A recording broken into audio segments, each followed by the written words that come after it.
If you're crying over losing a partner right now, exiting a relationship, I want you to take pen and paper. I want you to write down in one section all the good things that he's done for you. Did he say nice words? Was he loyal? Buy you flowers? Whatever, like all the good things, and then the bad things, okay?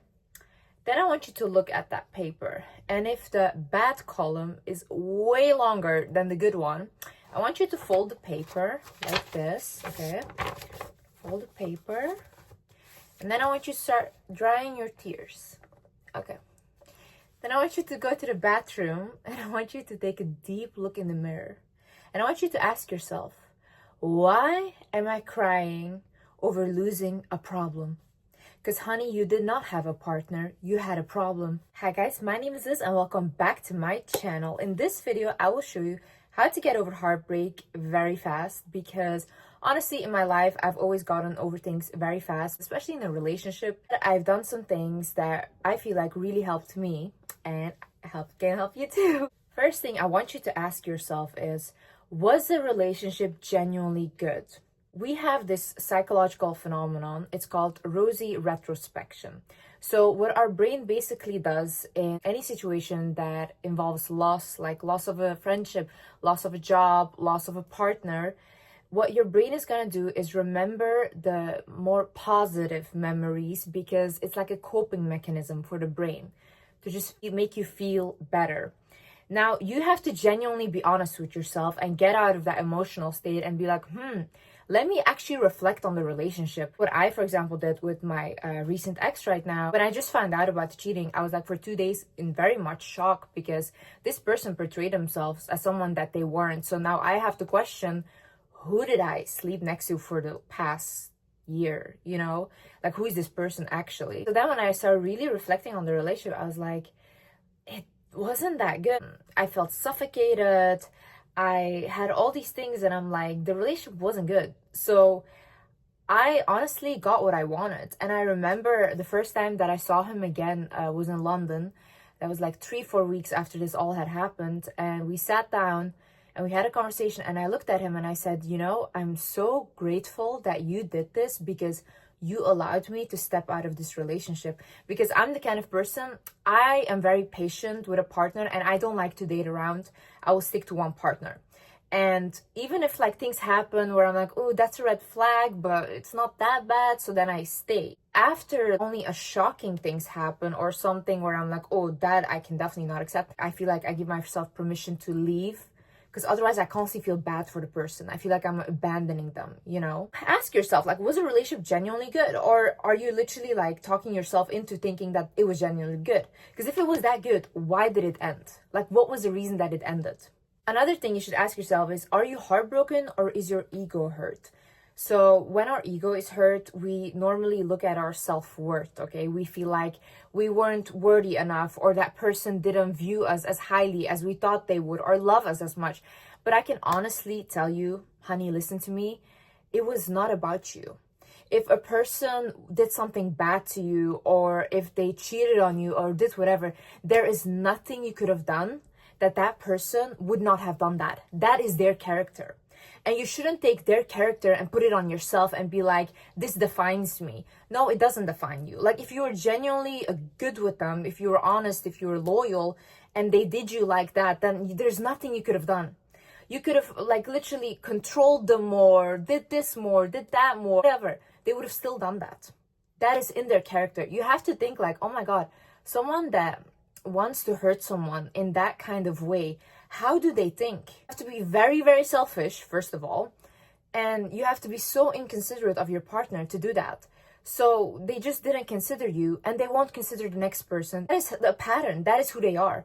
Like, for example, when my dad cheated on my mom for like the 7,000th time, but then this time he actually got married to another woman and he left. He called her and he was like, look, I still want you back. I still want to be with you. And my mom was on the phone and she told him, listen, I do not feel any sadness that you left, because you are a problem, and you are a problem that has left. And she said, I feel bad for your new wife, because you did not leave with a new personality. You left with the same personality that you have. And guess what, guys? My oldest brother, he's the only one that still talks to my dad, and he's around him. He told us, dad has like 2 daughters now and a son, 2 young daughters. He told us the way he abuses this woman is really not normal. And these little daughters of that new wife go to my dad and they say, why do you do this to our mom? And I'm literally thinking to myself, you're out here traumatizing every single child. Like, how is this normal? This is not normal. But look, he never changed. He just switched the woman, but his character stayed the same. Also, as you guys know, like I said in the last video, I have joined BetterHelp myself. I already had 2 sessions with my therapist from BetterHelp, and she actually encouraged me to start journaling again. And she told me to write down, what did this situation make me feel? What is it really about? And when I was journaling down those emotions, I came to the conclusion that this situation made me feel abandoned. And coming from an abandoned childhood, this was very triggering for me, because the person that you trust, the person that you sleep with, you never expect them to abandon you, especially if they didn't give you any signs that they would abandon you. So I really found a lot of hope in talking to my therapist, and that is why this video is also sponsored by BetterHelp. If you want to join therapy but you don't know where to start, or you don't know where to begin to find a therapist, you just don't have the energy for it, you can just look up BetterHelp and start with finding a therapist. It is also way cheaper than other therapy options that you have out there. You also get a wide selection of available therapists. They are licensed, they are experienced, and they are from a lot of different backgrounds, and you can choose which one is the right fit for you. Now, if you find that the one that you have matched with is not the right fit, BetterHelp allows you to switch therapists with no additional charge. This would not happen in real life. So if you think that you might benefit from therapy, then please click the link in the description down below, or visit betterhelp.com/wizardliz to get 10% off your first month at BetterHelp. Another thing is, losing a bad person is never a loss. You got protected. God gave you the biggest protection. Even if it takes 10 years, even if it takes 20 years, at the end of the day, when you have that switch in your head and you click and you say, you know what, this is what I won't accept anymore, and you walk away, or you say like, this is the last time you've treated me like that, and you walk away, I applaud you. And honestly, God bless you with opening your eyes, because a bad person is going to ruin you. And when you are in that relationship, you cannot see that for yourself. You cannot see the future ahead, because you're kind of confused in an emotional, abusive situation as well. You don't know what's really going on, and you start to kind of become like a zombie. But I promise you, once you're out of that, and once you look back, clear eyes, you're like, what the fuck was I in? What was I doing? You see, when you're around people that just energetically constantly want to take from you, you start to lose yourself. And you will see these people, they become more successful, they have this, they have that, but you start to lose your purpose. You don't feel like yourself anymore. You don't even look like yourself anymore. And then you think like, what is going on? But then you step out of that relationship, all of a sudden your glow is back, your skin is healing, you look way better, you feel better, you have motivation. You were not the problem then. I promise you, you were not the problem. Don't think like, oh my God, I should go back now because maybe it will get better. Honey, if it didn't get better by now, it will not get better. Believe me, I've been around addicts. I have been around people that had certain ways about them that never ever wanted to change. And nothing what I did to try to help them or try to make them change ever did anything. Never. If someone doesn't want to change themselves, and if they don't take that necessary steps to change, you will not see a new person. They'll probably die like that, truly. Another thing is, allow the emotions to come over you. Allow these emotions to purge and process. Reflect on the situation and ask yourself, okay, why do I feel like this right now? You feel immense sadness because, yeah, it's normal. You just lost a person that you were with every day, probably. You were texting them every day. Like, that is hard loss. It's almost like someone died. Someone cheated on you. It's like figuring out that that person never existed. So now you're questioning your own reality because they did something. It's really sad. So what I would suggest then is talk to a friend, talk to a therapist, and talk it over and over and over again. God bless my sister Sabina. I've talked to her about the same situation 10,000 times. Like, I was over and over again talking to her about it because I could not understand the shock. I did not see this coming. But that really helped me to get this out of my system and then come to a point where I was like, okay, I get it now. What I do next is, do I allow this or do I not allow this in my life? Also, for the ones thinking like, maybe if you ask the person that hurt you why they did it, that will make you feel better. Well, honestly, I did that. So I've talked to my ex so many times. We've had so many conversations, and over and over again I said, why? What was the reason? Every time he gives me a reason, but that did not make me less angry. That did not help. That did not make me want to get back with him or love him. No. From the minute I found this out, the love was gone. Gone. Anything further than this is pure because the child, you see someone for who they are and the mask has dropped, you cannot unsee that. Now it's time to focus on yourself. I love going through a breakup personally because I always have the biggest glow up afterwards. And any girl that I see, whenever they go through a breakup, they come out as a baddie. So I'm like, okay. So just focus on yourself right now. Like, if you want to go to the gym and do whatever you want to do that. If you want to do more self-care or work on yourself or whatever, do that. If you just want to focus on regulating your nervous system, on finding new ways to relax, whatever makes you feel good, do that. And don't feel bad for spending money on that or investing in yourself. No, honey. This is the time that you should be extra, extra nice to yourself. And this is also the time that you should surround yourself with people that truly love you. Love shouldn't only come from a partner. We shouldn't only talk about romantic love, because honestly, romantic love is not the biggest thing in the world. A lot of this romantic love that people talk about is like, in the beginning, it's so much fun, and then it kind of settles down into you love that person as a family member or even as friends.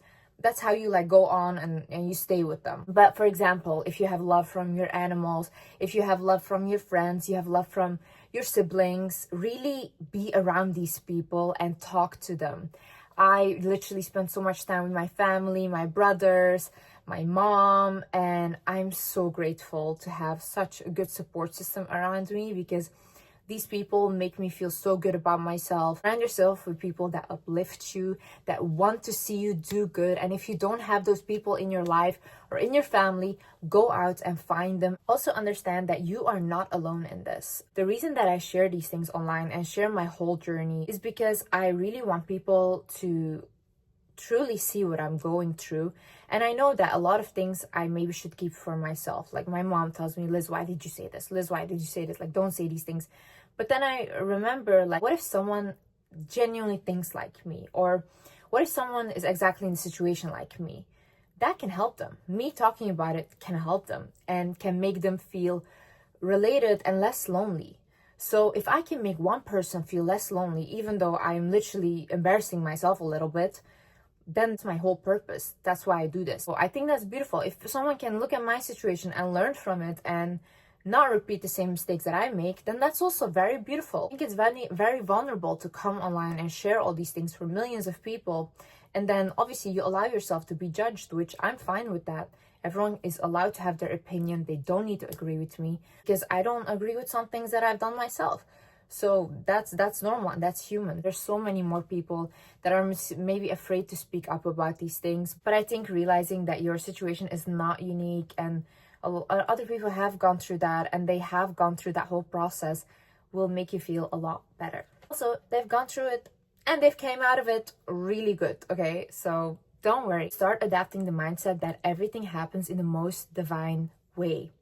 I have always believed this. I have always believed that God is guiding my life and whatever happens needs to happen. Whoever I lose needs to go. I also don't go into relationships thinking like, oh my God, this is gonna be forever or all of this forever. I don't believe in forever. I think we all die and then we go home. I just believe that whatever is happening in my life is meant to happen and it's happening for my highest good.